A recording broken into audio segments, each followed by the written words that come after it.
नीट परीक्षेच्या पेपरफुटी प्रकरणामुळे संपूर्ण देशात प्रचंड खळबळ उडाली आहे। या पेपरफुटी प्रकरणी आरसीसी अकॅडमीचा संचालक प्राध्यापक शिवराज मोटेगावकरला सोमवारी सीबीआयने अटक केली। त्यानंतर कोल्हापुरातील ठाकरे गटाच्या युवा सेनेनं आक्रमक पवित्रा घेत शाहूपुरीतील मोटेगावकर याच्या आरसीसी क्लासवर आज हल्लाबोल केला। कार्यकर्त्यांनी क्लासच्या नामफलकाला काळं फासून डिजिटल फलक फाडून टाकले। 3 मे रोजी झालेली नीट परीक्षा पेपरफुटीच्या कारणावरून रद्द करण्यात आली। ही परीक्षा आता 21 जून रोजी पुन्हा होणार आहे। या पेपरफुटी प्रकरणी लातूरमधील आरसीसी अकॅडमीचा संचालक प्राध्यापक शिवाजीराव मोटेगावकर याला सीबीआयने अटक केली आहे। नीटची परीक्षा झाल्यानंतर मोटेगावकर आपल्या क्लासमधील विद्यार्थ्यांशी बोलतानाचा एक व्हिडिओ व्हायरल झालाय।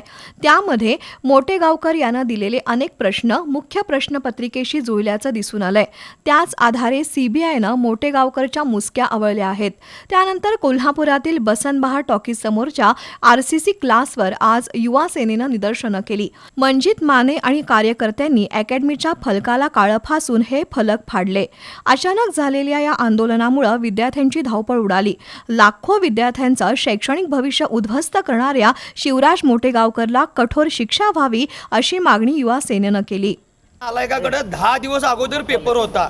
फुटलेल्या पेपरमधले साधारण 42 प्रश्न याच्याकडे होते आणि त्यांनी ते व्हॉट्सअपवर पाठवून विकलेले आहेत। मग सरकार काय करते? हे का पेपर फुटीची पहिली वेळ नाही आहे? सरकारला वेळच नाही विद्यार्थ्यांच्याकडे वेळ द्यायला। सरकार नीट इलेक्शन घेऊ शकत नाही, मग विद्यार्थ्यांची परीक्षा काय घेणार? आणि यातनं कोण डॉक्टर झाला तर हाताला लागलं तर तो पायाला प्लॅस्टर घालून रिकाम होणार, अशी परिस्थिती आत्ताची झाली आहे। खरं बघायला गेलं कोल्हापुरात देखील अशा बऱ्याच अकॅडमी आहेत, त्या विना आधुनिक कॉलेज जे आहेत त्यांच्याशी टायअप करतात आणि पालकांच्याकडनं लाखो रुपये वसूल करतात। आमचा पुढचा टप्पा या ज्या बाकीच्या अकॅडमी आहेत यांना टाळे ठोकून इथं देखील मोटेगावसारखा पॅटर्न होण्याची शक्यता असणारच आहे, हा आमचा उद्देश आहे। नीटच्या केवळ 8 परीक्षा आजवर सुरळीत झाल्या आहेत, तर 22 वेळा गोंधळ झालाय। हे केंद्र सरकारचं अपयश आहे असा आरोप मंजित माने यांनी केला। या आंदोलनात चैतन्य देशपांडे, सुमित मेळवंकी, अक्षय घाटगे, शुभम पाटील, योगेश लोहार, कनिष्क शिंदे, मयुरेश भिर्डीकर यांच्यासह कार्यकर्ते सहभागी झाले होते।